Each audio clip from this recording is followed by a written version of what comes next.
аймак, айыл чарба, билим берүү, ишкерлик, инновациялык долбоорлор, өлкөнүн жана инсандын өнүгүүсү, жамааттык медианын эл собол программасында ар шаршемби 13:00 жана жума 12:00. Бизге Facebook, YouTube'дагы жамааттык медиа баракчалары аркылуу кошулуңуз. Ошондой эле аймактардагы жамааттык медиа радиолорунан угуңуз. Кутман күнүңүз менен жамааттык медианын көрөрманы жана угарманы. Эл собол программасынын бул көрсөтүүсүндө биз финансылык сабаттуулук туурасында сүйлөшөлү деп турабыз. Эфирде мен Айгерим Кубатбекова алып баруудамын. Финансылык сабаттуулук туура финансылык чечимдерди кабыл алуу үчүн жана жеке финансылык бакубаттуулукка жетүү үчүн керек. Бүгүнкү студиянын мейманы Акбосого сактык кредиттик компаниясынын жетекчисинин милдетин аткаруучу Айзада Усупова. Кутман күнүңүз менен студияга кош келиңиз. Маектин башында алгач угармандарга финансылык сабаттуулук эмне экенин айтып берсеңиз. Финансылык сабаттуулук деген эмне дегенде бул ошол биз финансылык чечимдерди кабыл алууда же болбосо финансылык ошол суроо талап болуп калган учурда адамдын ошо финансылык же ошол эле сиз айтып кеткен финансылык бакубаттуулукка жетүүдө ошол биздин өзүбүздүн билген билимибиз же болбосо биздин билген ошол финансы тууралуу билген маалыматтарыбыз, чеберчилигибиз жана ошондой эле биздин калыптанып калган ошол адаттарыбыз финансылык жана жүрүм турумубуздун негизинде ошол биз финансылык чечимдерди кабыл алат экенбиз. Бул ошол финансылык сабаттуулуктун деңгээлин көрсөтөт. Финансылык сабаттуулук дегенибиз бул ошол адам өзүнүн ошол финансы маалыматтарды так туура билүү, түшүнүү жана туура пайдалануу жана ошондой эле ошол өзүнүн алган кирешелеринен мисалы бир айда киреше алат, ошол кирешеден керектүү чыгымдарды алып койгондо калган суммасын туура пайдалануу, ошол сумманы туура пайдалануу же инвестициялоо ушул дагы кирет финансылык сабаттуулукка жана ошондой эле финансылык сабаттуулукка бул финансылык сабаттуулугубузга дагы ошол негизинен маалыматтарды жана финансылык өзүбүздүн укугубузду дагы таанып билүү бул финансылык сабаттуулук. Бирок ушул бизде көпчүлүк учурда ошону ишке ашыруу мүмкүнбү? Сиз айткандай чыгымдарды алып коюп анан аны дагы туура пайдалануу ашкан деп айтканда. Негизи бизде ошо мектептерде же болбосо университетте дагы азыркы күндө ошол финансылык сабаттуулук жөнүндө сабактар жок. Ар бир адам өзүнүн ошол жеке тажрыйбасынан анан ошондой ошол жеке тажрыйбасынын негизинде анда ошол финансы чечимдерди кабыл алуу адаттар пайда болот экен. Сиз айткан ошол туура айтасыз. Ошол алган кирешелерден анан керектүү деген чыгымдардан ашпай калышы мүмкүн, туурабы? Кээ бир айда балким жетпей да калышы мүмкүн. Бул эмнеден келип чыгат? Ошол биз финансылык сабаттуулугубуздун жогунан мындай көрүнүшкө келет экенбиз же болбосо ошол биз ошол түшкөн акча каражатыбызды ошол акча булактардан түшүп атат да бир киреше кандайдыр бир ошо кирешени туура пайдаланганыбыздан анан жетпейт деген чечимге келишибиз мүмкүн экен. Биринчиден ооба жетпей жатса анда адам өзүнө суроо бериш керек экен. Мен эмне кылышым керек? Биринчи жолу бул же кирешени көбөйтүш керек, же чыгымдарды азайтыш керек. Кирешени көбөйтүш үчүн ушул негизи эле эгер ошол адам өзүнө суроо берген учурда мен мисалы кантип кирешемди көбөйтөм же мага канча киреше бир айда керек деген суроону өзүнө берсе ошого туура жооптор келет экен. Биз өзүбүз ооба акчам көп болсо болот эле деп коюп бирок ошол сөздү өзүбүзгө суроону бербешибиз мүмкүн да. Адам өзүнө суроо берген учурда туура жооптор келет да. Ошол биринчиси кирешени көбөйтүү жолун кароо же экинчиси болсо анда ошол чыгымдардын биз айтып атпайбызбы эң керектүү чыгымдар деп. Ошол чыгымдардын анда тизмесин түзүп карап көрүш керек. Балким бул тизменин ичинде мындай кереги жок, балким эмоциянын негизинде кетирген чыгымдар бардыр. Ошолорду чыгымдардын тизмесин карап көрүп, мисалы мен бир мисал келтирелин. Балким баарына жакпашы мүмкүн, бирок бизде чылым чеккен адамдар бар. ошол эле чыгымды карап көрөлү. Мисалы балким бирөө күнүнө ошол бир азыр канча сом турат, 100 сом турат деп коелу. Бир пачкасы, ошол 100 сомду күнүнө коротот. Ошол 100 сомду 30 күнгө көбөйтсөк, бул 3000 сом. 3000 сомду 12 айга көбөйтсөк, бир жылда 36 000 сом. Мисалы ошол эле адам ошол чыгымдарын мейлике тизмесин карабаган күндө дагы жөн эле 33 000 сомдон чогулткан күндө дагы 36 000 сом бир жылда чогултот. Мисалы сиз чогултуп аткан болсоңуз, мен чогултпаган болсом, сизде 36 000 сом жылдын аягында болот, менде жок болот, туурабы? Же болбосо 36 000 сомду эми ошол чыгым тарткан кишинин 36 000 сом айына кетет экен чыгымы. Ошол чыгымды балким баласы мектепке бара турган болсо, же ошол бала төрөлгөн убактан, мисалы 18 жашка чейин 18 жыл, эми ошол 36 000ды 18 жылга көбөйтсөк, ал деген 648 000 сом болот экен. 648 000 сом болот, 18 жылга көбөйтсөк, 36 000ди. Эгер көрдүңүзбү, бир эле чылымдан, мисалы баласына балким келечекте турак жайлоо кылып коюу дагы мүмкүнчүлүгү болуп атат. 640 000 сом мисалы ипотека алууда ошол биринчи төлөмгө керек боло турган сумма мына ошол эле суммадан чогултуп койсо болот экен. Ошентип чыгымдардын тизмесин карап көрүп, балким кээ бир чыгымдарды алып койсо болобу, же азайтса болобу, аны контролдоп, өзүнө ошондой контролдоо анализ жүргүзүп, анан контролдоо адатын калыптандырыш керек. Ал үчүн азыркы күндө бизде ошол эле Play Marketте көп тиркемелер бар, ар кандай финансовый калькулятор же болбосо ошондой тиркемелер бар негизи. Финансовая грамотность деп деле жазса, ошондой тиркемелер чыгат. Ошо менен ошол эгер өзү контролдоого күчү жетпесе, балким ошол тиркемелер аркылуу контролдосо болот. Мен азыр сиздерге ошол 3000 сомдон айына бир чыгымдын 3000 сомдон кыскарттыкпы, ошонун бул пайызы жок эле. Эгер ошону мисалы ошол эле Акбосого, биздин Акбосого турак жай сактык кредиттик компаниябыздан турак жай алууга депозитин ачып койсо, мисалы баласынын атына 3000 сомдон ошол эле сумманы көп эле кылбай, ошол эле сумманы чогулта берсе, мисалы 18 жылда анын үстүнө дагы пайыз кошулат да. Минимум 3% санаганда эле 236 000 ошондой пайыздын суммасы кошулуп калат экен. Же жөн гана деле мындай турак жайга муктаждык жок болсо, жөн эле депозитке чогултса, жөн эле банктык депозитке чогултса деле андан дагы пайызы көп, ооба, пайызы менен дагы. Негизи биздин сайтта ошол депозиттик калькулятор бар. Эсептеп көрсө болот. Мен ай сайын мисалы 3000 сомдон болсо, үстүнө кошулган пайызы менен канча болуп калат экен көрсө болот да. Ушинтип эле күнүгө кетирген чыгымын бир айда 30 күн бар, 30га көбөйтүп, аны 12 ай, бир жылда 12 ай бар, анан жылга көбөйтүп чыгарып көрсө болот. Сиз бул жерде бир эле мисалы чылым чегүү адатын айттыңыз да. Биздин элде дагы ошо финансылык сабатсыздыгын айгинелеген дагы кандай жүрүм турумдар бар? Мисалы ошол эми бул болот ар кандай, мисалы эмоционалдык негизде же болбосо ошол контролдобой, мисалы мен бир уктум эле, эми ар кимдин ар кандай адаты бар да.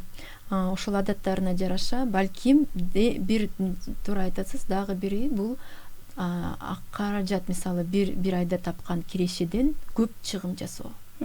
Көп чыгым жасоодо бул ошол минуска алып келип атат. Туурабы? Минуска алып келип, чогултканга да жетпейт, кийинки карыз, улам карызы көбөйүп атат. Ошондой эле мисалы бир кыскарта турган мисалы кыскартып, керексиз деле эмес болгон нерсеге деле мисалы насыя алуу. Насыяны максатсыз алуу деп койду. Мисалы азыр бизде ошол микрокредиттик компаниялар бар, насыя алуу жеңил болуп калды. Ошондуктан мисалы мен кымбат телефон алам, же болбосо дагы бир башка ага мисалы ошол телефонго мисалы акча чогултуп өзү иштеп таап чогулткан, мисалы бул сабаттуулукка жатмак. Ал ошол насыя алып үстүнө пайызы менен кайра кошуп бергендин ордуна. Ушул мисалы негизи ушул го. ушундай керексиз чыгымдар, анан кийин керексиз чыгымдарга насыя алуу, балким ал чыгымды азыр токтото турса деле болот беле. Ошону ойлонуп иш жасоодо. Ушул эле мындай учурда көпчүлүк эл насыя менен күн өткөрүп келишет да, анан насыя алууда сиз айткан максатсыз деп айттыңыз, дагы кененирээк мындай насыя алууда эмнелерге көңүл буруш керек? Насыя алууда негизи насыя берүүдө дагы бул насыянын принциптери бар да. Эң негизги принцип бул ошо насыя максаттуу болуш керек. Кандайдыр бир максатка, негизи бизнеске же болбосо ошол бизнеске же бир киреше табуу максатында насыя алса, ал иштейт. А эгер жанакындай тиричиликке керектүү, мисалы тиричиликке керектүү айылда мен мисалы айтат элем, мисалы кир жуугуч машина сатып алса, бул керектүү нерсе, туурабы? Ошол биздин негизи эле ар бир үйдө кир жуугуч машина бул керектүү нерсе. Ошол кирди жууп отурган убактысын башка керектүү, пайдалуу нерсеге жумшаса болот. Бул мисалы керектүү нерсе. Ал эми телевизор алуу, муну билбейм, ар ким өзүнө мисалы ошол тиричилик оокаттарынан да өзүнүн максатына жараша колдонсо болот. Мисалы ошол эле телевизордун балким чоңун алам деп, эми уже бул ошол акчасы бар болуп туура ашып атып алып атса, анда мейли. Ал эми насыяга ошондой сыяктуу нерселерди алуу же болбосо муздаткыч да, бул керектүү нерсе. Ал биздин тамак ашыбыздын сакталуусуна жардам берет. Ушундай сыяктуу ой жүгүртүп керектүү нерсени мейли тиричиликке алсын дейли. Андан эми насыя алууда эмнелерге көңүл буруш керек? Насыя алууда эң биринчи ошол насыянын берүү шарттарына көңүл буруш керек. Насыяны кандай шарттарда берилет? Ошол эле мисалы пайыздык ченге. Мисалы пайыздык ченде насыя алууда пайыздык чен мурун колдонулчу мисалы 0,2% күнүнө деген жарнамаларды угуп калышыбыз мүмкүн. 0,2% менен 36%'ın ортосу көп угулат. 36 жылдык чен менен 36, мисалы 0,2% мен 0,2% менен алып атам дейт. Бирок күнүнө деген суроого же жылдыкпы же айлыкпы ошону караш керек. Мисалы 0,2%'ды бир жылда бизде 365 күн бар. 0,2%'ды 365 күнгө көбөйтсөк, бул 72% жылдык чыгып атат. Демек 36 менен 72'nin айырмасын көрдүк, Же болбосо айына 2%'дан деп коет. Айына 2% болсо, анда 2'ni 12'ye көбөйтөбүз, 24. Бул анда бизге мисалы айына 2, күнүнө 0,2 же болбосо 24 деген сыяктуу болгондо 24 көп болуп, биз 2%'дан алгыбыз келет. 2% анда айына ошону такташ керек да. Демек айына дегенде анда бир айлык пайыз экен бул. Бир жылда 12 ай бар. Айлык пайызды 12'ye көбөйтөбүз. Бул жылдык пайыз чыгат. Ошондо жылдык чен менен салыштырсак болот. Бул пайыздар боюнча. Анан комиссиялар болушу мүмкүн. Мисалы ошол эле насыяны оформление үчүн комиссия же болбосо комиссия накталай бергендиги үчүн комиссия, ар кандай ошондой комиссиялардын түрлөрү болушу мүмкүн. Бирок азыркы убакта улуттук банк тарабынан ал комиссиялар дагы көзөмөлдөнүп жатат. Негизи ошол пайыз мисалы 2%'дык чен менен же 0,2 ошону билип алдык. Эми комиссиясы бар жер, же комиссиясы 1,5 же 2 деген же 0,5 деген жерде, бул жерде ошол комиссия суммадан ошол берилип аткан насыянын суммасынан алынат. Ошондо 0,5, 1, 2, эми бул жерде туура 0,5 аз 2'ye караганда, бирок ошондой болот да комиссиялар, ошолорду караш керек. Андан кийин дагы бир айтып койчу нерсе, ошол банк мекемелери же болбосо микро кредиттик, микрофинансылык мекемелерде налог төлөнөт. Налог мисалы кээ бир банктарда ошол график бергенде төлөнүүчү налогту, пайызга болгон налогту өзүнчө коет дагы. Аны биз мисалы 8%'дан төлөп, мисалы ошол 17%'дан насыя алдык дейли, үстүнө налогун ошол налогу алуучуга жүктөлүшү мүмкүн, насыя алуучуга. Анда төлөй турган сумма башка болот. Налог көп эмес, бирок ал дагы кошулат. Кээ бир мекемелерде ал налогту мисалы мекеме өзү төлөйт. Ал налог ошол пайыздын ичинде отурган болот. Анда ошол төлөнүүчү графиктен налогдун суммасы болбойт дагы, бардык сумманы ошону да салыштырса болот. Бул жерден дагы кичине болсо дагы, аз болсо дагы айырмачылык болот. жана ошондой эле комиссия ошол налогду караш керек суммасын, пайызга болгон налог. Бул ошол андан башка дагы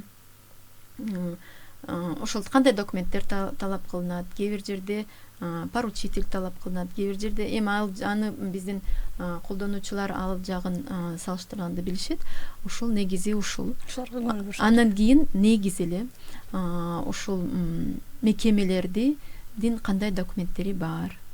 Бул улуттук банктын көзөмөл негизи эле финансы менен болгон нерселерди, финансы операциялар болгон жерде ошол эле акча каражатын салып атат да. Азыркы күндө көп ар кандай жарнамалар бар. Мисалы 24% айына киреше берем деген жарнамалар болуп атат азыр мисалы.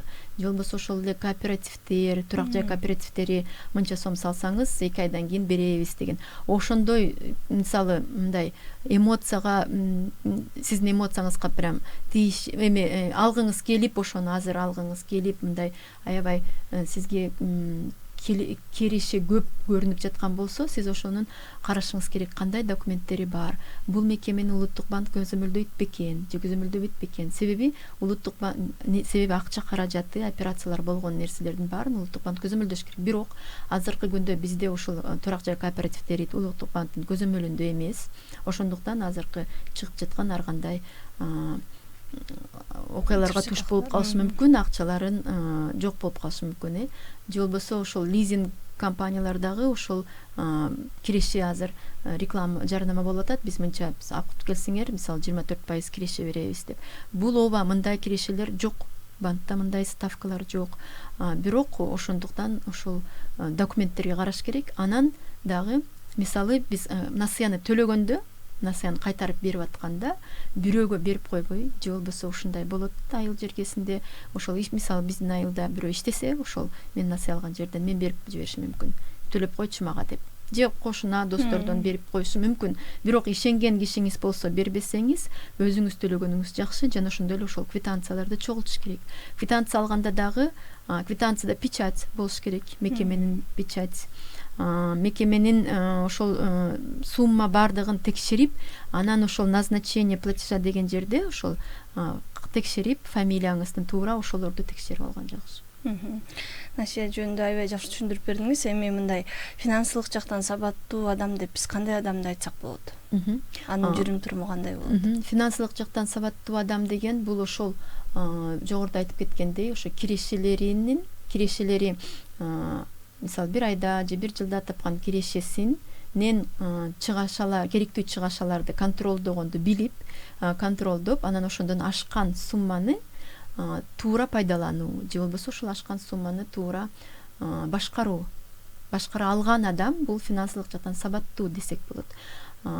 Мисалы аны кантип башкарса болот? Ошол кирешенин калганын инвестицияласа, ошол эле депозиттерге салса, же болбосо дагы бир башка, балким өзүнүн окуусуна деле, бул деле инвестиция. Мен азыр жаңы бир курстарга барып, бир жаңы нерсени үйрөнүп, ошону мен өзүмдүн киреше табуума дагы мага балким ал салымын кошо турган болсо, ошондой сыяктуу ойлонуп чечим кылуу, бул шашпай ойлонуп чечим кылууну билген, ошондой адат.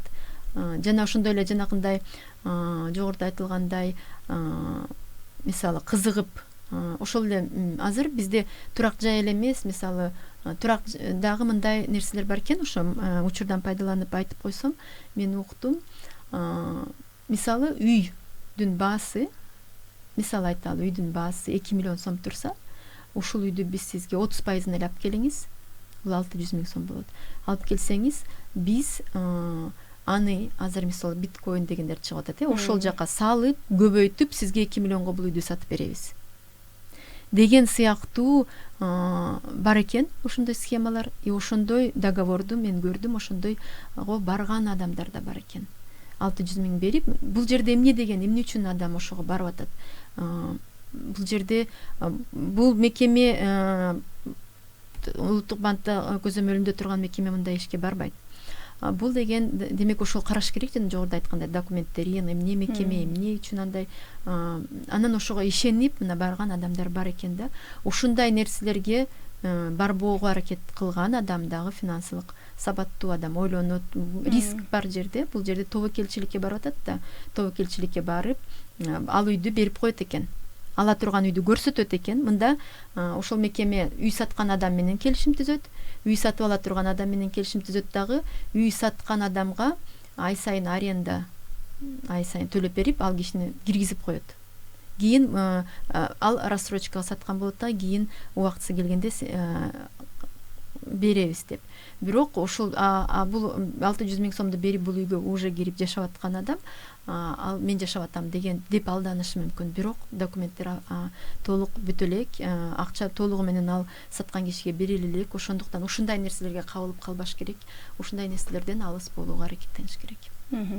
Негизи ушу финансылык сабаттуулуктун принциптерин карап жатканда, бул бир гана көп акча табуу эмес, ошо табылган акчаны туура пайдалануу деп жакшы сөз бар экен. Анан бул каржы сабаттуулуктун өзөгүн үй бүлөлүк бюджет түзөт да. Үй бүлөлүк бюджетти сабаттуу башкарууда эмнелерди эске алыш керек? Ошол туура, сиз туура айтып атасыз. Ошол канча көп тапкан айырмасы жок. Ошол эле канча тапсаңыз дагы, ошол үй бүлөдө, мисалы, үй бүлөлүк бюджетте, ошол үй бүлө чогуу үй бүлөлүк бюджетте, демек үй бүлө чогуу тапкан акчасын башкарат. Ар бир мүчөсү тапкан акчасын. Ошондо ошол айтылгандай эле чыгашаларды контролдоп, андан кийин ашкан акчасын чогулуп, балким башка бир нерсеге салууга, башка бир инвестициялоого чечим чыгаруу. Анан ошондой инвестициялоодо жанакындай тобокелчиликкө барбай туура чечимдерди кабыл алуу керек болот. Жана ошондой эле акчаны чогултууда ошол аз болсо дагы, мисалы айына жетпей калат деп атпайсызбы? Жетпей калып аткан күндө дагы ошол акча чогултууга, мындай сарамжалдуу болууга өзүн үйрөтүү дагы. Анан акча чогултуп, мисалы мейли банкка барбаса дагы, үйүндө чогултса дагы, бир же болбосо ошол мекемелерде, финанс мекемелеринде чогултсанда дагы бир максат коюп чогултса, ошол максатка жетүүгө дагы жардам берет бул. Жана ошондой эле акча каражаты дагы ошол максатка жетүүгө чогулат. Эгер максатсыз эле чогултуп аткан болсо, демек максатсыз эле бир жакка кетип калышы мүмкүн экен да. Ошол дагы финансылык сабаттуулуктагы бир принциптердин бири, ошол максаттуу, акча чогултканда дагы максаттуу чогултуш керек да. Ошол дагы бар. Эң негизгиси ошо акчаны сарамжалдуу болууда дагы, эмне үчүн сарамжалдуу болуп, эмне үчүн мен чогултуп атам. Бир максатты коюп, ошол максатка чогултса болот экен. Негизи ошол бир адат кичинекей чагынан балада калыптанып, ал чоңоюп келсе жакшы да. Анан эми улгайып калган адамдар, бул мурдатан бери акчаны финансылык сабаттуулук жок башкарган адам кайра буга кириш кичине мындай татаалдык жаратат болуш керек. Ошол адамдарга мындай кантип баштаса болот дегенди айтып берсеңиз. Туура суроо. Ошондой адамдарга ошол эле азыркы учурда бизде Улуттук банктын сайты бар, Финсабат KG деген сайт бар. Ошол Финсабат KG сайтында ар кандай мисалы мультфильм сыяктуу үйрөтүлгөн сабактар бар да. Ошол сабаттуулук жөнүндө ар кандай маалыматтар бар, жакшы маалыматтар бар. Ошол Финсабат сайтына кирип караса болот. Бул орусча, кыргызча маалымат бар. Ошондой эле азыркы күндө Ак Босого турак жасактык кредит компаниясы дагы ошол финансылык сабаттуулук боюнча окууларды, бекер окууларды ар бир ишемби күн сайын өткөрөлү деп пландап жатабыз. Бул боюнча буюрса маалымдама болот. Ошол мисалы ушундай бекер окууга келип окуса да болот, аны үйрөнүү керек. Анан ар кандай китептер дагы бар. Мисалы ошол эле финансылык сабаттуулук боюнча кандай китептер деп Googleга жазса деле, же болбосо биз дагы ошондой жарыялайбыз жакын арада. Ошондой китептерди алып окуса болот. Азыр кыргызча дагы чыгып калды андай китептер.